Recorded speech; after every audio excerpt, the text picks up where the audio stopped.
O ritual do exorcismo judaico é realizado por um rabino que domina a Cabalá prática. A cerimônia que envolve um coro de 10 pessoas que se reúnem em um círculo ao redor desta pessoa possuída.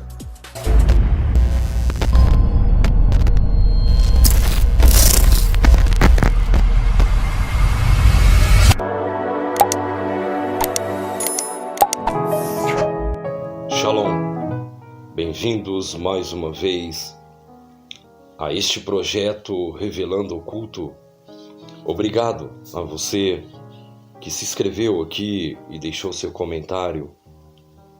Para mim é sempre uma honra trazer estes assuntos aqui. Os meus agradecimentos a todos que de certa forma estão envolvidos nesse projeto e com a ajuda dos céus pretendo esclarecer alguns fatos que são bem reais nos dias de hoje. Obrigado a você que sempre esteve aqui participando com a gente. Já peço para você, deixe o seu like e ative o sininho para você receber novas notificações quando eu postar novos vídeos. Faça também o seu comentário a respeito do que vai ser falado aqui. E assim você ajuda a divulgar este canal. Gratidão a todos vocês. Bom, vamos começar, pois estes assuntos é necessário muita explicação, pois não é um assunto tão simples e fácil de falar. Este assunto demanda muitos dias de estudos para chegarmos em um resultado final. Para que seja fácil a nossa compreensão, aqui hoje trarei este assunto de uma forma mais simples. Estes assuntos são completamente ocultos do público por vários motivos. Você vai entender por quê. O primeiro deles é a falta de compreensão mesmo de algumas pessoas, ou seja, chamamos de a falta do da'at, conhecimento. Outros ouvem esses assuntos e tentam, de qualquer forma, excluir esses assuntos, que são assuntos milenários. Outros vão dizer que é perca de tempo, outros entrarão no pardês, outros entrarão em discussão e tentarão provar ao contrário. Como eu disse, a minoria entrará no pardês. Mas essa é uma pequena minoria que receberá estes insights. Bom, não quero adentrar aqui nesse assunto agora entre a classificação destes grupos. No vídeo anterior eu falei sobre o dibuk que aconteceu da filha de um homem chamado Iona, aonde ela recebeu a alma de seu pai e com a ajuda do rabino Yehudá Petaia, esta alma que estava presa no Cafaquela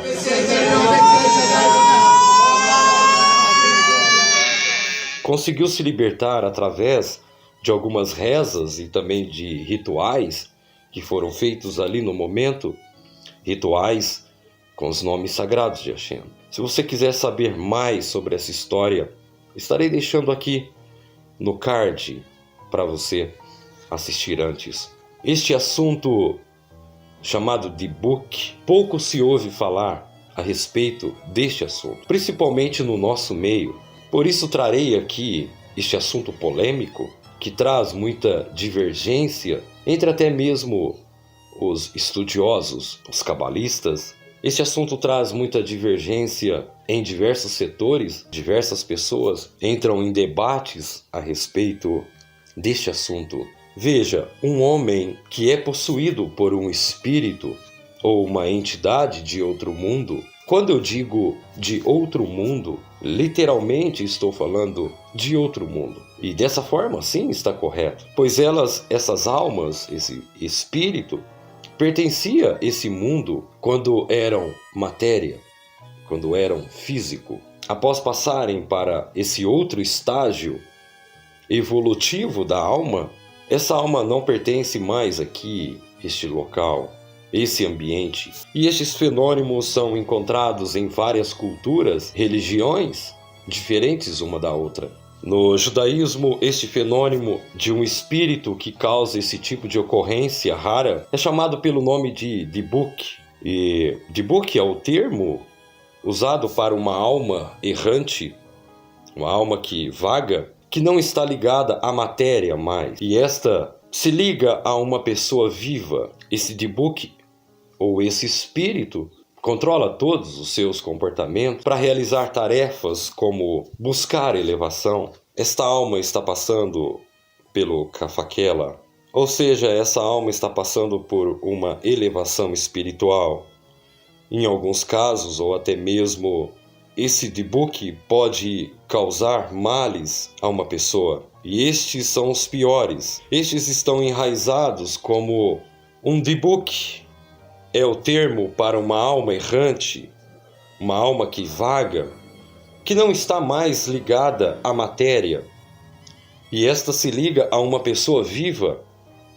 E esse Dibuk controla todos os seus comportamentos para realizar tarefas de como buscar elevação, para que ela saia do Kafakela, ou seja, para sua própria elevação espiritual. Em alguns casos, ou até mesmo para lhe causar males. Estes são os piores. Estes estão tão enraizados com o que fizeram aqui em vida, que muitos deles buscam um corpo, um hóspede, para suprir todas as suas necessidades. A pergunta é, como assim? Como assim uma alma sente? Bom, a nossa Neshama é sensível, muito mais do que sentimos em vida. Após a morte, a nossa Neshama fica muito mais sensível.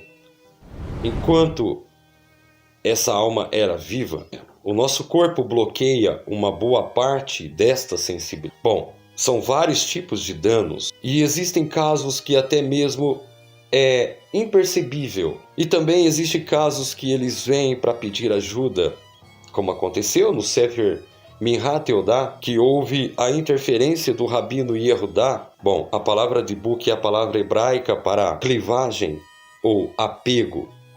Sabemos que na maioria das pessoas que morrem, ou seja, desencarnam, elas saíram daqui com uma casca e muitas delas com apegos com a matéria.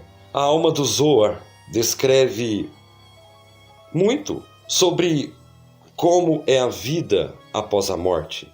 E também o Zohar descreve sobre a transmigração e a reencarnação de uma alma. Essas são as fontes da Kabbalah que eram muito conhecidas como Sod Ra e Bur, ou seja, o segredo da fecundação, ligada também ao Dibuk e ao Gingul. E o segredo do Sod, Ra e Bun, que seja o segredo do casamento, aonde a alma adentra um corpo e ali é concluído o casamento entre a alma e o corpo. Entre o corpo e a alma que eventualmente já teria desencarnado. Agora a reencarnação da alma está ligada, sem dúvida, a Binah para Sefirah de Esod. Estarei trazendo sobre a minha reencarnação e também a reencarnação do meu irmão Avraham Gedalia. Você saberá tudo no próximo vídeo que estarei trazendo aqui nesta plataforma. Voltando então, sabemos que a palavra Dibuk é traduzida como apego à matéria. E tudo que está na matéria é superficial. Essas cascas são chamadas de Kelipó. Bom, essas cascas saem daqui da Terra, desse estágio, desse mundo de Malhut negativa. E é carregada de pecados, iniquidades. E surpreendentemente, essa alma encontra um hospedeiro que se identifica. Isso com certeza não terminará bem. O hóspede e o hospedeiro ali se identificaram porque tinham as mesmas práticas, iguais uma da outra. E essa alma encontra um corpo igualzinha de quando ela era viva. Caso se houver uma interferência de um sábio, isso mudará se houver uma interferência de um sábio da Kabbalah, que conhecem esses rituais. Caso contrário, este será escravo até o seu último dia aqui na Terra. E aí que fica pior. Este também se tornará um espírito em busca de um hospedeiro. Este que recebeu essa alma, no final da sua vida, ele desencarnará e ele passará também a buscar por um corpo para continuar as mesmas práticas de quando ele era vivo. Este processo vem acontecendo há décadas e ninguém nunca parou para observar sobre isto. Alguns por aí dizem ser uma herança maldita ou até mesmo uma maldição hereditária. E muitos têm e nem percebem. Ao contrário disto, um dibuque de um sábio ou mesmo de um malachim é diferente. Estes mudam essas pessoas que recebem o dibuque de um sábio, de um tzadik, ou até mesmo de um malachim. Estes mudam seus comportamentos do dia para a noite. Alguns deixam aquelas velhas práticas de idolatria, promiscuidade, feitiçarias, etc. E hoje este mesmo segue com um comportamento reto, digno, santo, buscando então santidade, ajudando as pessoas. E a sua boca agora só sai palavras santas. E este então se tornou um hospedeiro de um espírito, de um tzadik. Bom, isto é muito raro acontecer nos dias atuais. Veja a demanda que o mundo tem a oferecer hoje, pois é bem mais fácil viver sem entendimento, viver naquele pá, do que buscar retidão e elevação. E isto acontece nos dias de hoje. Tenho exemplos até mesmo no nosso grupo Beit Harizal. Claro, não entrarei em detalhes, mas vejo nos olhos de muitas pessoas que ali estão o dibuque. Este é um assunto para uma outra aula. No entanto, às vezes ter um dibuque é uma coisa extremamente negativa. Vou explicar por quê. Muitas delas saíram daqui carregadas e cheias de impurezas. Ainda permanecem no Cafaquela, recebendo os seus julgamentos. Aonde essa alma passa por torturas, e quando essa alma desce aqui, ela encontra um corpo com os mesmos vícios e pecados iguais a que ela tinha antes. E neste caso ela se apodera desse corpo.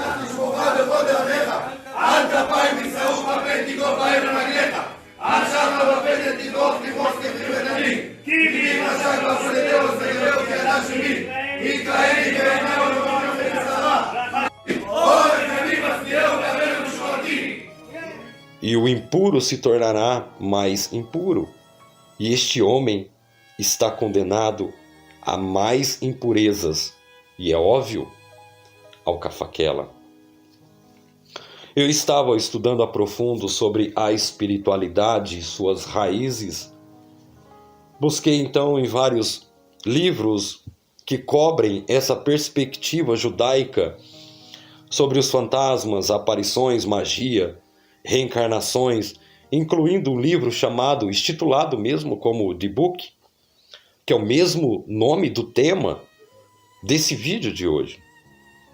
Para o nosso entendimento sobre possessões, vejo hoje de uma perspectiva completamente diferente de muitos, até mesmo de muitos que me ouvem aqui agora. Muitos judeus não acreditam em possessões demoníacas, mas elas existem. Acredito que isto ocorre em ocasiões muito raras e que poderá haver uma possessão de uma alma, de uma pessoa viva, pela alma de alguém que deixou o corpo. Este está buscando um corpo para possuir, para terminar tudo que precisava terminar antes desta pessoa desencarnar. As histórias do The Book encontradas nas escrituras sagradas, principalmente no Tanar, isso no livro de Shmuel, capítulo 18 e verso 10. Está escrito assim: e o que aconteceu no dia seguinte? O espírito maligno desceu sobre Shaul.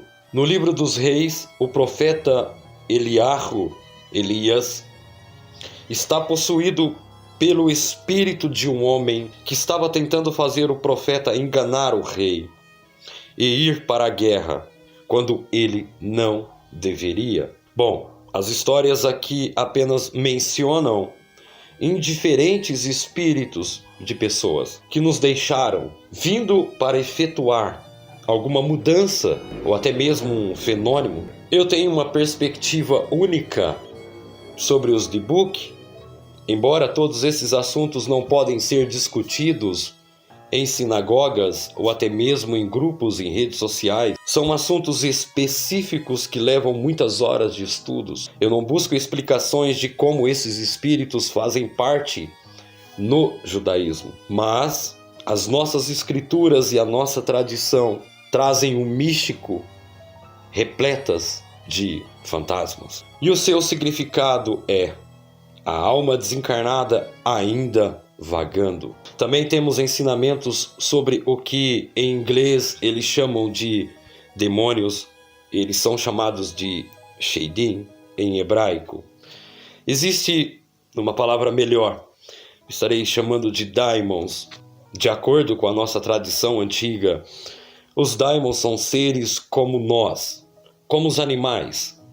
Eles foram criados no crepúsculo da criação, depois que o ser humano foi criado, logo antes do clímax da criação, de modo que eles não são nem deste mundo e nem do outro mundo, mas um pouquinho de ambos os mundos.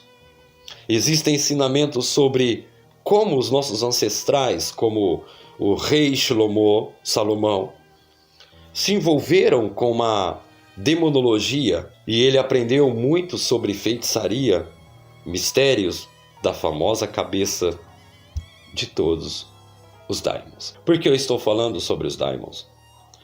Porque algumas religiões trazem as possessões como sendo demônios. Não necessariamente são daimons. E aqui o rei Shlomo aprendeu sobre demologia, aprendeu sobre feitiçaria e mistérios e conheceu o cabeça de todos os daimons. E ele sabia quem era, qual o seu nome e todo o processo evolutivo daquele demônio. Então, como um Dibuk se apodera de uma pessoa? Bom, o Dibuk é atraído por alguém que está em um estágio ou um estado em que sua alma e seu corpo não estão totalmente conectados um com o outro. Não se tornaram um só. A alma caminha para um lado, o corpo caminha para o outro. Não estão conectados a um só. Eu trago aqui uma explicação interessante. Era como se você fosse viajar e deixasse sua casa destrancada, todas as portas. E ali estaria a casa completamente desprotegida de invasores. O primeiro que passar em frente à sua casa, ele vai invadir. É dessa forma também que funciona nesses mundos espirituais. É assim que funciona o Dibuk também. E quando essas almas não estão conectadas uma com a outra, às vezes essa pessoa traz graves problemas de melancolia, psicose, e essa pessoa então busca em particular, e a alma e o corpo nesse estágio, ela fica muito mais vulnerável a ser invadido por uma outra alma. Uma pessoa em particular, em que sua vida atual está passando pelo que o espírito possessor passou vidas anteriores. Então o espírito possessor é atraído pela compatibilidade daquele corpo. Incrível imaginar que nesses mundos espirituais também funcionam a compatibilidade, aonde um corpo impuro recebe também um espírito possessor também impuro. Isso é incrível. Isso traz para nós também algumas vezes que vimos pessoas, até mesmo nas redes sociais, no YouTube mesmo, algumas pessoas possessas falam que aquelas pessoas estão possuídas. E dentro dos estudos, essas pessoas que são possuídas pelos mesmos demônios que têm os mesmos defeitos do que ela. Incrível. Bom, digamos que no coração de uma pessoa ela deseja roubar alguma coisa, roubar todas as lojas de conveniência, mas também não vai até o final por falta de coragem, não executa o roubo por falta de coragem. Olha só que interessante que eu achei. O espírito de alguém que realmente fez isso antes será atraído pelo desejo de fazê-lo. E ele possuirá porque eles são compatíveis. Bom, uma pessoa ceder às suas más inclinações não significa necessariamente que a pessoa será vítima de um debuque. Uma verdadeira possessão, ela tem sinais específicos, porque a alma que está nela não está mais integrada o suficiente para estar sujeita ao nosso tempo, o espaço e também a matéria. Eles seriam capazes de dizer coisas que normalmente não saberiam. Nós não saberíamos o que eles estariam falando. Como que você sonhou na noite passada. O que está acontecendo do outro lado da rua. Talvez eles possam até falar uma língua diferente que nunca conheceram antes. Se esse tipo de posse ruim ocorrer, a solução é o exorcismo.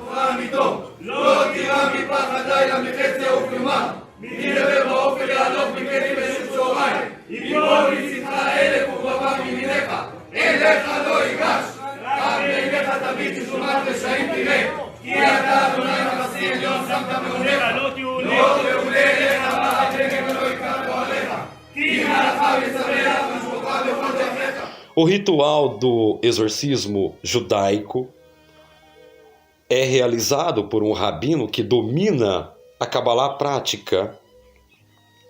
A cerimônia que envolve um quórum de 10 pessoas que se reúnem em um círculo ao redor desta pessoa possuída.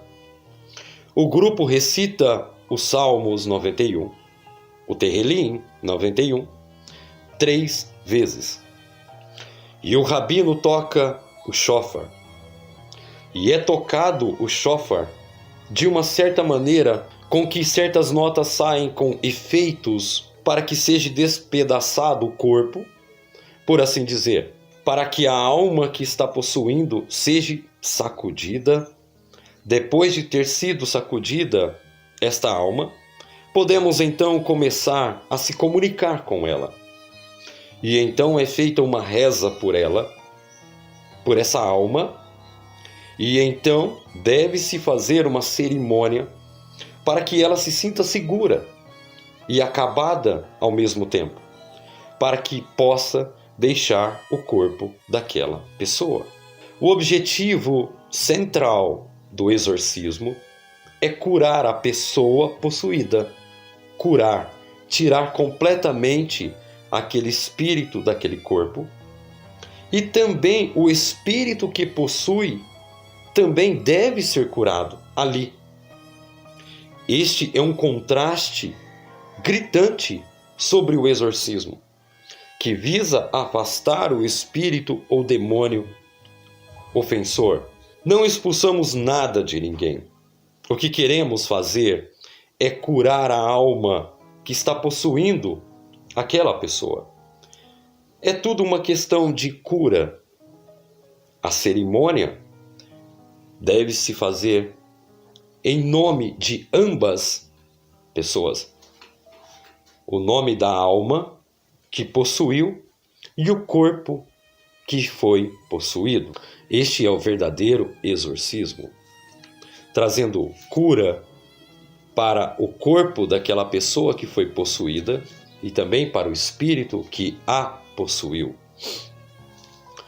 Em alguns casos, uma pessoa pode apresentar sinais de Dybbuk, mas o problema é puramente psicológico. Em alguns casos, é psicológico. Às vezes, um espírito vem até uma pessoa em um momento de necessidade de pedir ajuda. O segundo tipo de possessão é chamado de Sod Haim-Bur, que em hebraico significa impregnação misteriosa. Este tipo de posse é uma boa posse. Seria de um mentor espiritual. O espírito de alguém que lutou e superou o que você luta hoje e que você não pode superar. Então, lhe é emprestado a você pelos mundos espirituais para possuí-lo, encorajá-lo e ajudá-lo a superar o que você não foi capaz de superar sozinho. Então, quando estiver feito e você conseguir alcançar o que precisa em sua vida, esse espírito o deixará. Às vezes as pessoas alcançam altos pináculos de realização e caem em profunda depressão. E isso é explicado com a perda desse espírito. Portanto, há uma sensação de perda e que é mal interpretada também como depressão. Se a pessoa perceber isso, ela pode ser grata por ter um guia espiritual para ajudá-lo. E eles precisam continuar a elevar o seu próprio espírito. A maioria dos sistemas de crenças tem alguma noção de um guia espiritual, ou mesmo de um malachim, da guarda. Eles também reconhecem uma força espiritual, também malévola, que podem nos influenciar. Por isso que devemos ter o máximo de cuidados. O conceito judaico de Dybbuk reconhece que no nosso mundo físico e o mundo espiritual podem se interlaçar por várias razões positivas e também negativas. Se essas razões conflitantes forem negativas, o judaísmo tem um processo de cura para consertar essa colisão, de forma que tanto o possuidor quanto o possuído possam seguir em frente e consertar os seus erros. Nessa última frase aqui, eu trago são tipos de possessões que trazem ao homem também conhecimento da At, entendimento sobre a Torá. Existem possessões que ajudam o homem a entender todo esse aparato espiritual que hoje rege o nosso mundo. Veja, podemos então entender que existem algumas pessoas com características diferentes uma da outra e ações diferentes uma da outra. Algumas delas receberam entidades ou espírito, vamos assim dizer, de almas que descem para ajudar aquela pessoa ao entendimento, à compreensão, aos estudos. Ao contrário, aos espíritos negativos, como foi falado aqui antes, tomam posse daquele corpo que é idêntico de quando aquela alma era viva. E assim essa alma toma esse corpo como posse. E os comportamentos dessa pessoa se transformam completamente. E essa pessoa era tão negativa. E com o passar dessa possessão, dessa posse dessa alma nesse corpo, essa pessoa se tornará muito mais impura E muito provavelmente, quando essa pessoa morrer, sair dessa matéria, ela estará no Cafaquela e muito provavelmente voltará aqui e estará procurando também um corpo compatível com o que ela tinha em vida. Bom, no próximo vídeo estarei trazendo o assunto de reencarnação. Este é um assunto excepcional, muito profundo, porque envolve também a minha vida pessoal e a vida do meu irmão Avraham Gedalia. Estarei contando aqui quem eu era e quem ele era e o que aconteceu em vidas anteriores à minha e a dele. No próximo vídeo estarei contando para você, com base dentro da Torá, com base dentro dos estudos da Cabala, que isso aconteceu comigo e muito provavelmente aconteceu com você. Que Hashem te abençoe, que Hashem traga entendimento na sua alma, para que sua alma receba esses ensinamentos, para que você, quando sair dessa matéria, não passe por esse processo tão dolorido que é se tornar uma alma errante devido às consequências dos seus pecados em vida. Agradeço a você. Para mim é sempre uma honra estar falando com você aqui. Shalom. Que Hashem te abençoe. Lehi Traot. Tudo de bom.